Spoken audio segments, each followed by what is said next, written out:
All right, Frankie, recapping now. Mark Scheifele says the Jets haven't talked to him at all about the deal. Elias Lindholm says the same thing about the Calgary Flames. Scheifele had a career high 42 goals last year. Lindholm had 42 2 years ago. These are two premier players in the NHL. The question is simple.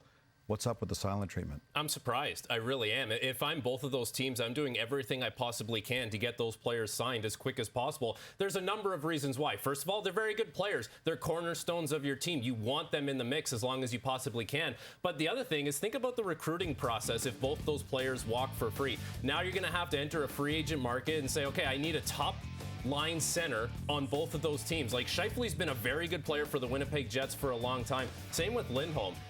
It becomes harder when you have to start competing with teams like Vegas and Florida and Tampa and Dallas when you're getting into the free agent market. Yeah. There are certain advantages that those places have that some of the cities in Canada don't. You and I, Gino, we love Calgary. We do. We love Winnipeg, two of our favorite cities. Mm-hmm. But that's the reality that both these teams are facing. So if I'm management of both those teams, I would not let things go quiet at all. I'd be calling as much as I possibly can and saying, guys, this is the best we can possibly do for you. We highly suggest you consider taking this because we really want you to be a part of what's going on here and help our team in the future.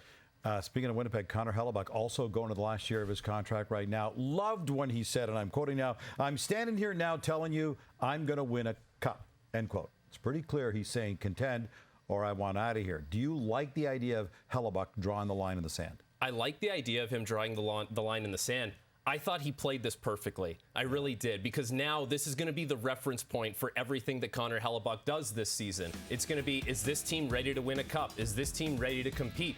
And if the Winnipeg Jets aren't that team, and Hellebuyck and everyone around Hellebuyck, whether it's us talking about it, or the agent, or the family support group, if we all can see that the Winnipeg Jets are not a team that's poised to win a Stanley Cup, then you know where Connor Hellebuyck stands, and there's no surprises. There's been a few examples over the years, Johnny Gaudreau in Calgary, John Tavares on Long Island, where they've strung the fan bases along and the teams along and said, you know, I want to come back, and they didn't really give that definitive statement.